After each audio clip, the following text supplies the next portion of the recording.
অবশ্যই স্বীকার করি যে সরকারের পক্ষে যারা আছে, সরকার এখন এই আওয়ামী লীগ সরকার এখন 12 বছর না 11 বছর ধরে ক্ষমতায়, সরকার তার পক্ষের লোকজনরে নানাভাবে সুবিধা দিচ্ছে। বাংলাদেশে পত্রিকাগুলি চলছে, তারা লিখছে, তারা সরকারের নামে যা তা কিছু করছে, কিন্তু বাংলাদেশের মানুষ তাদেরকে বিশ্বাস করছে না, কারণ বাংলাদেশের মানুষ জানে যে সাংবাদিকদের আর বিশ্বাস করা যায় না।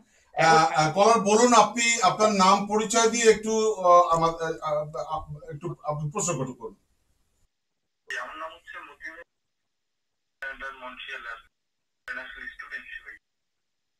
খালিদ ভাইয়ের কাছে আমার প্রশ্ন হচ্ছে, বর্তমানে বাংলাদেশ, আপনার নামটা একটু আরেকবার বলবেন প্লিজ। মতিউর? জি, আমার নাম হচ্ছে মতিউর রহমান। মতিউর রহমান। ইয়েস, আমি এখন মন্ট্রিয়ালে আছি, কানাডার মন্ট্রিয়ালে। জি। আমি এখানে একটা ইনস্টিটিউটে আছি ইন্টারন্যাশনাল স্টুডেন্ট হিসেবে। জি। তো খালিদ ভাইকে আমার সালাম। আর খালিদ ভাইয়ের কাছে আমার একটাই প্রশ্ন। খালিদ ভাই আপনার কথা শুনতে পাচ্ছি, আপনি বলুন।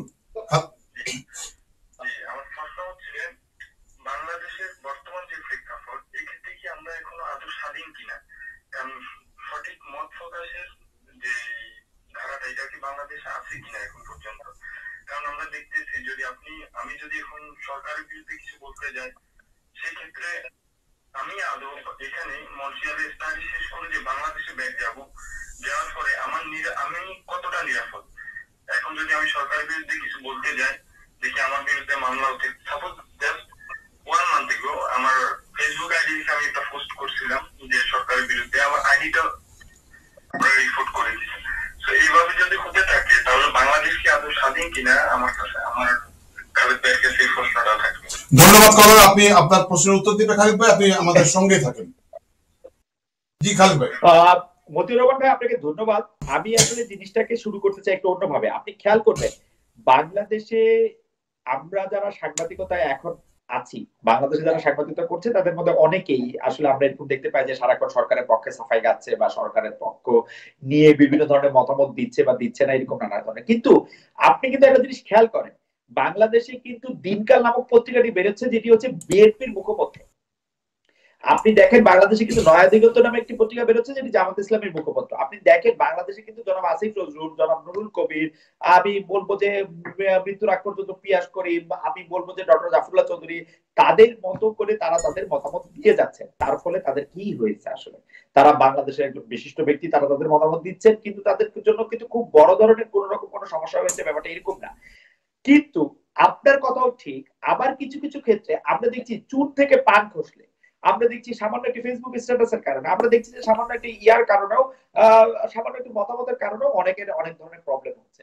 এখন এই প্রবলেমগুলি কোথায়, কেন, কার বিরুদ্ধে, কিভাবে হচ্ছে, সেগুলো আসলে একটু খতিয়ে দেখা দরকার। বাংলাদেশ স্বাধীন কিনা এই প্রশ্ন আপনি করতেই পারেন, কিন্তু আমার কাছে মনে হয় আপনি যদি বাংলাদেশের সহ পৃথিবীর অন্যান্য দেশের গণমাধ্যমগুলি আপনি বিবেচনা করেন, আপনি যদি পুরো মধ্যপ্রাচ্যের গণমাধ্যম বিবেচনা করেন, আপনি যদি মালয়েশিয়ার গণমাধ্যম বিবেচনা করেন, আপনি যদি ইন্দোনেশিয়ার গণমাধ্যম বিবেচনা করেন, আপনি যদি ইরানের গণমাধ্যম বিবেচনা করেন, আপনি যদি, মুশকিল হচ্ছে আপনি কানাডা ছাড়া আপনি যদি মার্কিন যুক্তরাষ্ট্রের গণমাধ্যম আপনি বিবেচনা করেন, আপনি বলেন তো মার্কিন যুক্তরাষ্ট্রের গণমাধ্যমের ক্ষেত্রে মার্কিন যুক্তরাষ্ট্রের গণমাধ্যম কোন বিষয় লিখতে পারবে, কোন বিষয় লিখতে পারবে না, সে ব্যাপারে তারা স্বাধীন, সেটা ঠিক আছে।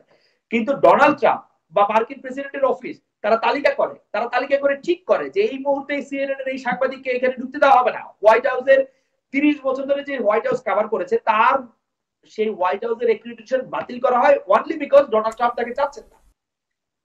সেরকম ভাবে সাংবাদিকতা পেশাটা আসলে এরকম, সাংবাদিকতার জায়গাটা আসলে এরকম। আপনাকে ক্ষমতাবানরা, শুধু ক্ষমতাবানদের চাপ আপনার দেখলে হবে না, কিন্তু ক্ষমতাবানদের পাশাপাশি যারা আপনাকে অ্যাডভার্টাইজমেন্ট দিচ্ছে, যারা আপনার সাথে বিভিন্ন রকম বিভিন্ন কাজে কর্মে একসঙ্গে পাশাপাশি থাকছে, তারাও কিন্তু বিভিন্ন ভাবে আপনার সাথে, মানে আমি যদি বলি যে তারাও আপনাকে বিভিন্নভাবে প্রভাবিত করে। বাংলাদেশে প্রথম আলো, ডেইলি স্টার, তারা বিভিন্ন সময় বিভিন্নভাবে সাংবাদিকের স্বাধীনতার কথা বলে।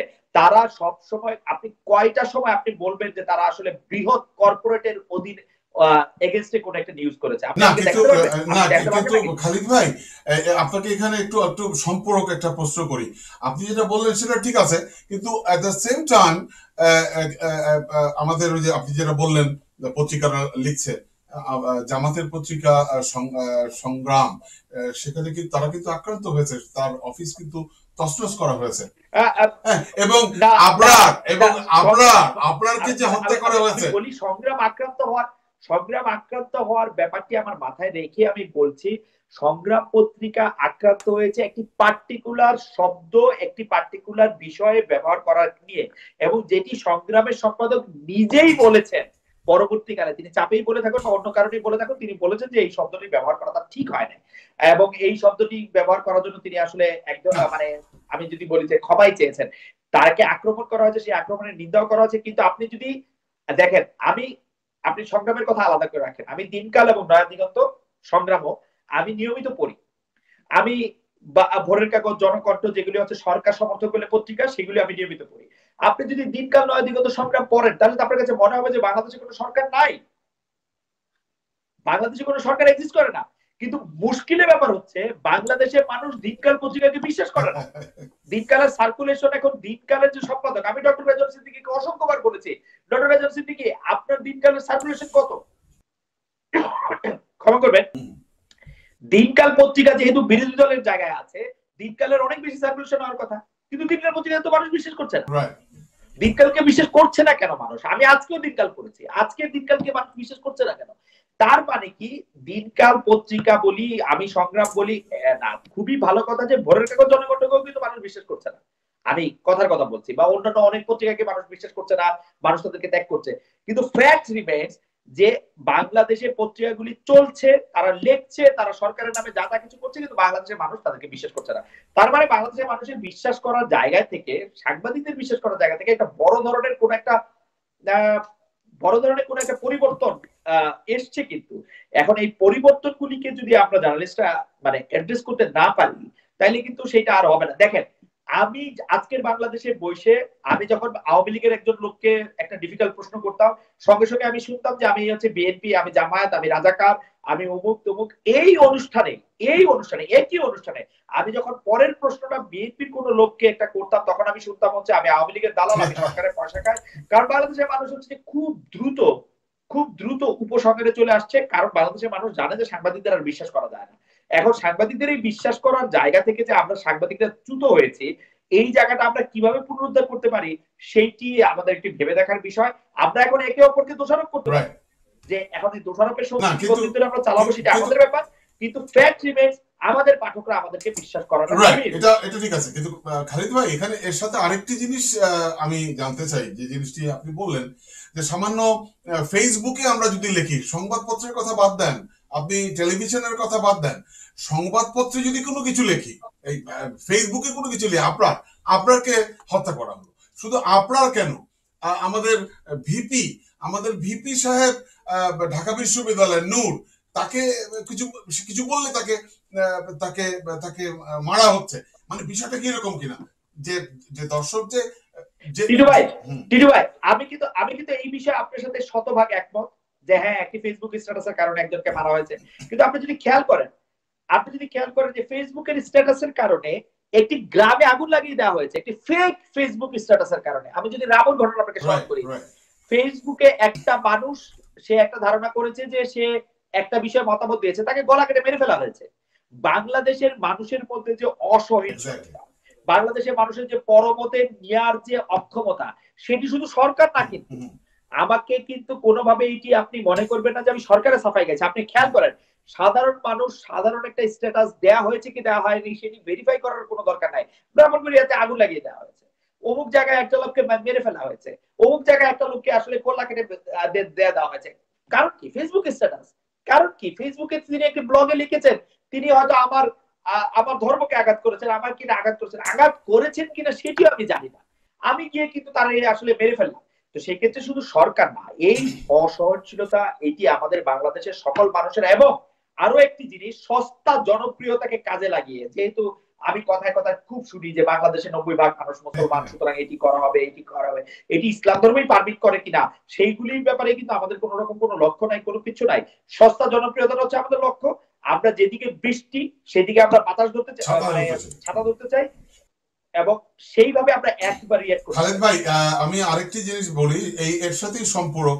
সেটা হচ্ছে যে আপনার টিভি শোতে, তাহলে বিষয়টা এরকম যে টিভি শোতে যারা আলোচক, যাদেরকে অনেকে চেনে, বিভিন্ন টক শোতে কথা বলে, তারা তো বলছে যে আমরা এখন আমরা কোনো কিছু বলতে চাইলে সেলফ একটা সেন্সরশিপ করছি। আমরা এই সেলফ আসিফ মহদিন সাহেব বলেছেন, আরো অনেকেই বলেছেন, আমরা নিজে। আপনি আসিফ নজরুলের কথা বলছেন, প্রথম কথা টিটু ভাই খেয়াল করেন, কেউ যদি বলে যে আমি এখন সেলফ সেন্সরশিপ আরোপ করছি কারণ আমাকে কোনো কিছু বলে সরকার ধরে নিয়ে যাবে, এর চেয়ে বড় কথা তো সরকার এগেইনস্ট কিছু বলতে পারে না। এটা ঠিক আছে, তার কারণ হচ্ছে তো ডিজি না, এর চেয়ে বড় কথা তো সরকার এগেইনস্ট কিছু হতে পারে না যে আমাকে কিছু বললে ধরে নিয়ে যাবে। আরে বাবা, you can not be halfway pregnant, either you are pregnant or you are not.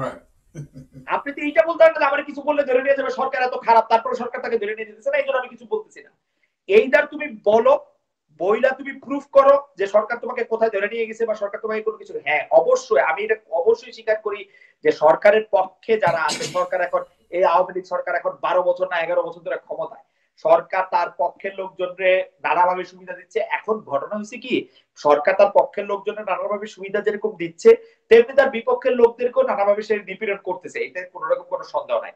কিন্তু আমার পয়েন্ট হচ্ছে পৃথিবীতে সাংবাদিকতা কোনোদিনই কিন্তু কোলে কইরা চইরা মানে হাওয়াই পিঠাই খাওয়ার জিনিস না। কিন্তু আপনি যতদিন পর্যন্ত আপনি ক্ষমতাবানদের চ্যালেঞ্জ না করবেন, সেই ক্ষমতাবান সরকার হোক, সেই ক্ষমতাবান একটা মানে খুব শক্তিশালী জনগোষ্ঠী হোক, সেই ক্ষমতাবান আপনার কর্পোরেট হোক, আপনি ক্ষমতাকে আপনার চ্যালেঞ্জ করতে হবে।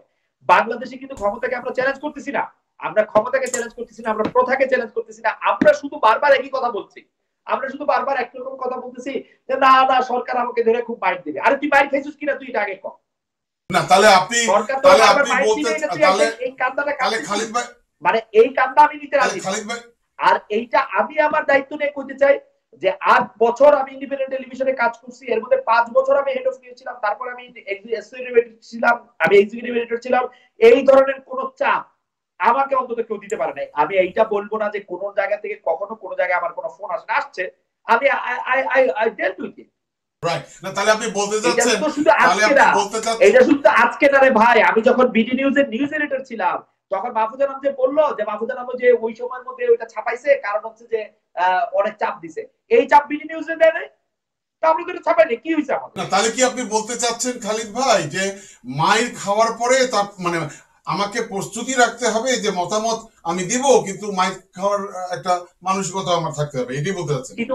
জিতু ভাই আমাকে ক্ষমা করবেন, এবং আমি আসলে এইভাবে জিনিসটা আমি বুঝাতে চাই না। আমি জিনিসটা বুঝাতে চাইছি যে আমি সবই বলতেছি, আমি দিনকালের উদাহরণ দিলাম, মানুষ আমাকে বিশ্বাস করতেছে না। মানুষ যে আমাকে বিশ্বাস করতেছে না তার কারণটা আমাদের খুঁজে বের করতে হবে। তার কারণ এখানে এই জায়গায় এবং তার চেয়ে বড় কথা হইলো যে আমি যখন বলতে পারি যে আমি এটা বললে সরকার আমাকে মাইর দিবে, তার মানে হচ্ছে আমি আমার কথাটা কিন্তু বললাম, তার মানে তোমার কোনো কথা নাই, তোমার কোনো পড়ালেখা নাই, তোমার কোনো জ্ঞান নাই, তুমি রিস্কটা নিতে চাও না, তুমি সামর্থ্য এবং যুক্তির অভাবকে তুমি বলতে চাও যে আমি পথ আটকা। আমি বলতে চাইতেছি তোমার পথ আটকা কি আটকা না, সেই জন্য দেখেন মাহফুজ আলমকে আমি ইন্টারভিউ করেছিলাম, মাহফুজ আলম আমাকে বলেছিল যে আমি যা লিখতে চাচ্ছি তা আমি লিখতে পারতেছি না। Mahfuz Alam being the editor of daily star, উনি যদি যা লিখতে চাচ্ছেন তা লিখতে পারেন নাই, উনাকে স্টেপ ডাউন করা উচিত। উনি কেন সেই পদ পদবি আঁকড়ে ধরে আছেন? হি ইজ এনজয়িং দি মানে তার মজাটা তিনি নিচ্ছেন, তিনি এডিটর। আবার উনি বলছেন যে উনি লিখতে পারছেন, আমি ওনার কথা কেন শুনবো? উনি আমাকে বলছেন যে 5 বছর আগে কোন এক সরকার তারা চাপ দিছিল সেটা তারা লেখাইছে। আমি কেমনে জানবো যে উনি 5 বছর পরে গিয়ে আবার কমেন্ট না যে এই সরকার তারা চাপ দিছে দেখে তিনি এটা লিখতেছেন, আমি তারা কেন বিশ্বাস করবো? আমার খায়দা কাম নাই। এখন এর সাথে খালিদ ভাই আরেকটি আমার প্রশ্ন, সেটা হচ্ছে যে আমি এভাবে বলতে চাই যে বাংলাদেশের যে এখন সাংবাদিকতা, এটা এখন ব্রেড এন্ড ব্রেকফাস্ট জার্নালিজম হয়ে গেছে। ব্রেড এন্ড ব্রেকফাস্ট জার্নালিজম আমাদের জাতির জন্য, আপনি যেটা একটু আগে বললেন যে আপনার এই যে দৃঢ়তা, এই যে আপনার চ্যালেঞ্জ মোকাবেলা করা, এটা কিভাবে হবে? আমরা তো এখন ব্রেড এন্ড ব্রেকফাস্ট জার্নালিজম বলতে কি বোঝায় আমি আসলে ঠিক জানি না, কিন্তু আপনি আসলে খেয়াল করে দেখেন এই সাংবাদিকরাই কিন্তু সমাজের প্রতিটা অংশ কিন্তু এর মধ্যে আছে, কিন্তু এই সাংবাদিকরাই কিন্তু বাইক করছে একটা বালিশের কত বেশি দাম ধরা হয়েছে, এই সাংবাদিকরাই কিন্তু বাইক করছে, এই সাংবাদিকদের বাইক করার জন্যই কিন্তু নারায়ণগঞ্জের 7 খুনির খুনিকে ধরা হয়েছে, যে 7 খুনির খুনি একটা মন্ত্রী, আপনি বুঝতে হবে কিন্তু একটা ক্যাবিনেট মেম্বার তার মেয়ের জামাই, তাকে কিন্তু ধরা হয়েছে সাংবাদিকদের রিপোর্টের কারণেই। কিন্তু সাংবাদিকদের রিপোর্ট করতেছে বলেই কিন্তু রামপালের বিরুদ্ধে রিপোর্ট আসতেছে, সাংবাদিকরা রিপোর্ট করতেছে বলেই কিন্তু আপনি আসলে জানতে পারতেছেন যে কোথায় আপনি কত টাকা খরচ করতেছে, সেগুলি কিন্তু সবই হচ্ছে। আপনি কোনটা কম হচ্ছে সেটা কিন্তু আপনি আসলে বলতে পারবেন না। আপনি কোনোভাবেই আপনি বলতে পারবেন যে মুক্তিযুদ্ধের তালিকা বলেন, মুক্তিযুদ্ধের মধ্যে যে যাদের বিদেশিদেরকে স্বর্ণের মেডেল দিছে সেই স্বর্ণের মেডেলে যে খাচ্ছিল সেটাকে আপনি খুঁজে বের করছেন? মানে সাধারণ মানুষ খুঁজে বের করছে, সাংবাদিকই খুঁজে বের করছে। ধন্যবাদ। এবং এই সরকারের সময় সেটা খুঁজে বের করছে। আজকে মুক্তিযুদ্ধের তালিকা যে ভুয়া ছিল সেটা সাংবাদিকরাই খুঁজে বের করছে। সুতরাং সাংবাদিকরা যে কিছুই করতেছে না, আর ব্রেড এন্ড প্র্যাকটিস জার্নালিজম বলতে কি বুঝে আসলে আমি জানি না, কিন্তু ঘটনা হচ্ছে যে আমাদের সাংবাদিকদের মধ্যে আমরা যারা অক্ষম, অযোগ্য, অসমর্থ, তারা এটি দাবি করি যে হ্যাঁ সরকার আমার চাপ দিচ্ছে সেজন্য আমি কিছু করতে পারতেছি না। যারা করতেছে, যারা করতে চায় তারা কিন্তু করতেছে। আপনি প্রতিদিনের খবরের কাগজ দেখেন, প্রতিদিনের খবরের কাগজে আপনি অন্তত একটি ইনভেস্টিগেটিভ রিপোর্টিং পাবেন যেটা সরকারের ভিত নাড়ানোর জন্য যথেষ্ট। আপনি টেলিভিশনের রিপোর্টিং গুলির মধ্যে দেখেন, সেটার মধ্যে কিন্তু প্রতিদিনই আপনি কোনো না কোনো কিছু পাবেন যেটার মধ্যে আসলে প্রশ্ন করা হচ্ছে সরকারের শেষ পর্যায় পর্যন্ত। সেইটার ক্ষেত্রে কিন্তু কোনো অংশেই কিন্তু আসলে কম করা হয়নি। এখন জনগণ কোনটা নিচ্ছে বা নিচ্ছে না, জনগণ কোনটা নিয়ে আলোচিত থাকছে বা থাকছে না, সেইটা কিছু লোক এটার এজেন্ডা সেট করে দিচ্ছে কিছু লোকের উপর ভিত্তি করে, সেইটি কিন্তু একটা আলাদা, মানে আমি আলাদা আলাদা খালিদ ভাই বলবো। খালিদ ভাই সরি, অনেক ধন্যবাদ। একটা প্রশ্ন করেছে আমরা একটু আপনাকে করতে চাই, সেটা হচ্ছে উনি বলেছেন প্রিয় খালিদ মহিউদ্দিন ভাই ভালোবাসা নেবেন। প্রশ্ন হলো ঢাকা ঢাকা ঢাকা বিশ্ববিদ্যালয়ের ছাত্রী ধর্ষক গ্রেপ্তার হলো, তাহলে তনু ধর্ষক ও হত্যার কি হলো, নাকি ঢাকা বিশ্ববিদ্যালয় বলে এত তাড়াতাড়ি হলো? আর একটা বিষয় দেখলাম অনেক সোশ্যাল মিডিয়ায় ধর্ষকের ব্যাপারে জজ মিয়া নাটক হিসেবে দেখছে, এটা কতটা যৌক্তিক আপনি যদি একটু বলেন। আমার কাছে কিন্তু মনে হয় যে আমি আসলে যিনি নির্যাতনের শিকার হয়েছে তাকে আসলে বিশ্বাস করতে চাই। এখন এই কথা ঠিক যে দিনের পর দিন র্যাব যেসব গল্প সাজিয়েছে, র্যাবের জন্মের পর থেকে র্যাবকে আমরা আসলে বিশ্বাস করি না। র্যাবের কথা বললেই যে মনে হয় যে মানে সেই কথার মধ্যে মিথ্যা কথার মধ্যে জড়িত, সেই জন্য র্যাব যদিও দাবি করছে যে সেটি বলেছেন সেটি আমরা আসলে বিশ্বাস করতে পারি না। কিন্তু আমরা তো যিনি নির্যাতনের শিকার হয়েছেন তাকে তো আমাদের বিশ্বাস করতে হবে। এখন তার চেহারা চিকন চাকন বা তাকে দেখে দুর্বল মনে হয়, তাকে দেখে হেরোইন খায় এরকম মনে হয়, সেই জন্য উনি দর্শক হতে পারবে না, এরকম আসলে আমাদের বিশ্বাস করার কোন রকম কোনো কারণ নাই। আমি মনে করি যে যিনি নির্যাতনের শিকার হয়েছেন তিনি যদি মনে করে থাকেন যে তাকে আসলে দর্শক করেছেন এই ব্যক্তি, এবং তিনি যদি শনাক্ত করে থাকেন সেটি একটি নিশ্চিত প্রমাণ হিসেবে আমাদের গ্রহণ করতে হবে। এবং আমি সকলকেই আসলে আহ্বান জানাবো যে এত দ্রুত যেন আমরা কোনো উপসংহারে না চলে আসি। আমরা এই উপসংহারে চলে আসার ক্ষেত্রে আমাদের এক ধরনের প্রবণতা ইদানিং দেখা যায়। আর তনু হত্যার ক্ষেত্রে আমি বলতে চাই যে অবশ্যই ঘটনাটি ক্যান্টনমেন্টে ঘটেছিল বিধায়, এবং সেটি আসলে তদন্ত করার ক্ষেত্রে কে আসলে তদন্ত করবে, কোন জায়গা থেকে তদন্ত শুরু হবে, কোন জায়গায় তদন্ত শুরু হবে না, ক্যান্টনমেন্ট এলাকা সাধারণ তদন্ত হবে কি হবে না, সেটি করতে গিয়ে আমরা মূল্যবান কিছু সময় নষ্ট করেছি। এবং আমি অবশ্যই রাষ্ট্রের কাছে দাবি জানাই তনু হত্যা যারা করেছে তাদেরও আসলে বিচার সেরকম ভাবে হতে হবে এবং তাদেরকে আইনের আশ্রয়ে নিয়ে আসতে হবে। এবং সেই তদন্ত প্রতিবেদনটি আমি আসলে জোর গলায় দাবি করি যত দ্রুত সম্ভব সেটি যেন আসলে সামনে নিয়ে আসা। এই প্রশ্নটি আপনাকে করেছিল হচ্ছে আরিফুল ইসলাম, উনি আমাদের অনুষ্ঠান দেখছেন। আচ্ছা, আমার এখন একটি শেষ প্রশ্ন আর কি, এই প্রশ্নটা আমরা একদম অনুষ্ঠানের শেষে চলে এসেছি। খালিদ ভাই, বাংলাদেশের গণমাধ্যমের বিশেষ করে ইলেকট্রনিক মিডিয়াতে যে আর্থিক সংকট চলছে, এটাতে এরকম চলতে থাকলে গণমাধ্যম আর কতদিন টিকবে বলে মনে করছেন?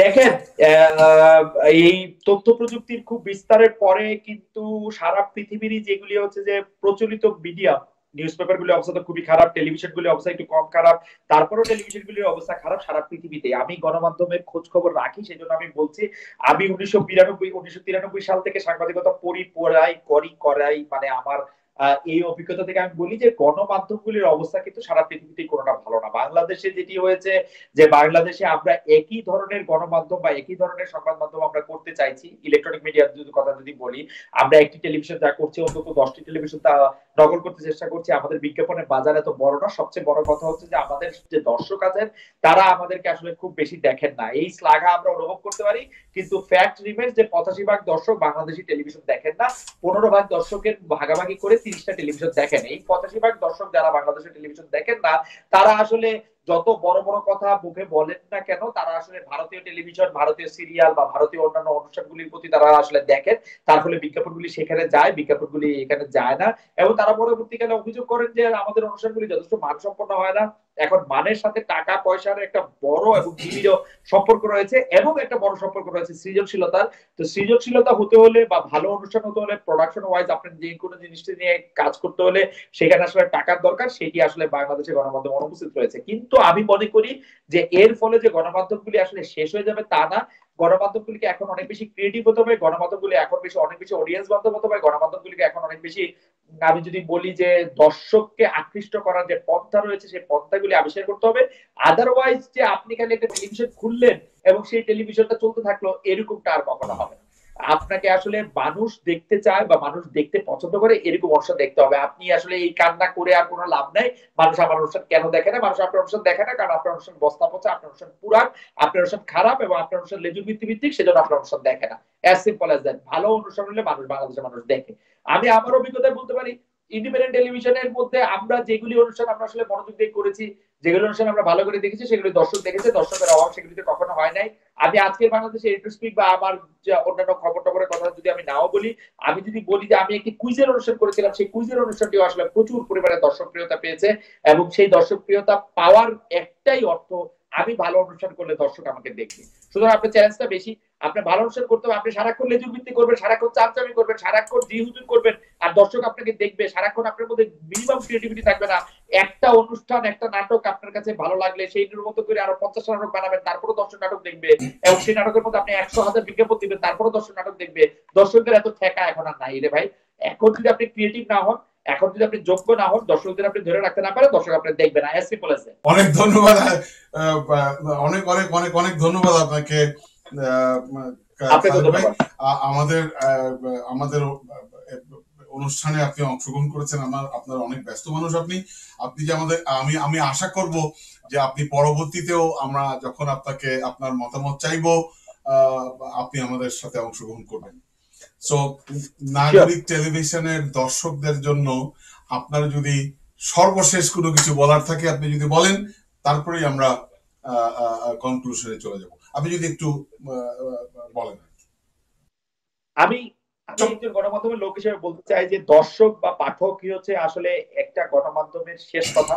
কারণ হচ্ছে যে দর্শক বা পাঠক পছন্দ করলে একটা গণমাধ্যম থাকে, দর্শক বা পাঠক পছন্দ না করলে একটা গণমাধ্যম থাকে না। সেই জন্য পাঠক, দর্শক, আপনাকে সেলুট। আপনি আমাকে দেখেন বলে আমি আজকে দুবেলা ভাত রুটি যাই হোক খেতে পারছি, পরিবার নিয়ে কাজ করতে পারছি। এখন আপনাদের ভালো লাগা খারাপ লাগাই আসলে আমাদের একমাত্র জায়গা। আপনারাই আসলে, আমি বলি যে দর্শকরাই আসলে সবচেয়ে সর্বোচ্চ বিচারক। আমরা ভালো করি কি খারাপ করি, আমরা কি করি না করি, সেজন্য দর্শক আপনাকে সেলুট। আর আপনি এতক্ষণ যদি আমাদের অনুষ্ঠান কেউ দেখে থাকেন, তাহলে আপনাদেরকে অনেক ধন্যবাদ। ধন্যবাদ জিজু ভাই আপনাকে, ধন্যবাদ নাগরিক টেলিভিশনের দর্শক এবং নাগরিক টেলিভিশনকে অনেক ধন্যবাদ। খালিদ ভাই, শুভরাত্রি। শুভরাত্রি। দর্শক, আমরা এতক্ষণ কথা বললাম। আমরা আমাদের অনুষ্ঠানের যে অতিথি আজকে ছিলেন, উনি খুবই খ্যাতিমান মানুষ, আপনারা সবাই তাকে চেনেন, খালিদ মহিউদ্দিন। উনি আমাদেরকে সময় দিয়েছে, আমরা কৃতজ্ঞ। আমরা